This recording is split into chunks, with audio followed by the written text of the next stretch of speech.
Off the mic segment, athletes in the spotlight again. Some people say the root of all evil is social media and the cell phone. Connor McGregor, obviously probably partying in South Beach late into the night. Somebody pulls out their phone, wants to get a picture. He's not happy with it, slaps the phone out of the guy's hands, stomps on the phone multiple times, takes the phone, and drives home. Arrested for strong arm burglary and another misdemeanor. And then if we take a look at Westbrook in Utah, this must be the 3rd or 4th incident that they've had. Once again, caught on cell phone footage. So we're going to talk about it, make a big deal. We didn't have these back in the day because, Teddy, if we had cell phones and social media in the 90s with Michael Jordan, it would be outrageous TMZ, must-watch TV. But it just is what it is today, isn't it?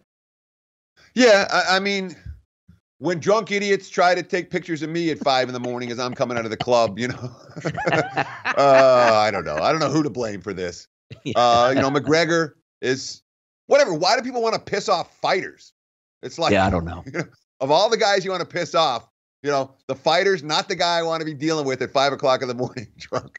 I almost feel bad for McGregor, and that's hard to do because, he plays himself pretty well as a villain. The Russel Westbrook stuff is interesting because this is an ongoing issue for the NBA with guys sitting courtside, calling out the players, being abusive to players, and players are supposed to be, I'm just shutting it out and taking it all. That's not the world in 2019. People respond. And while Russell Westbrook will certainly take all kinds of criticism, I don't blame him. And if I'm in his shoes, I might do the exact same thing.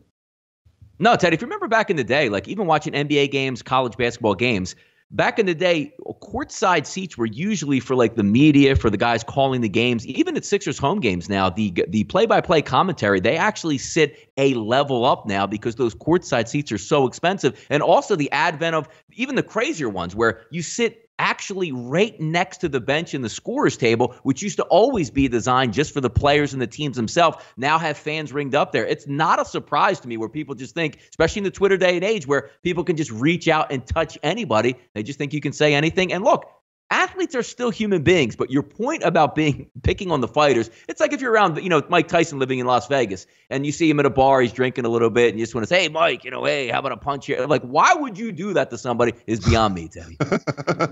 Yeah. I mean, again, when you're dealing with the stuff that happens at 5 o'clock in the morning, we've been there. I was a young guy once and up at 5, nowadays I'm an old man. I don't want to stay up till 5. But nothing good happens at 5 o'clock in the morning, whether you're a fighter or whether you're a guy trying to take a picture of a fighter outside a club in Miami Beach.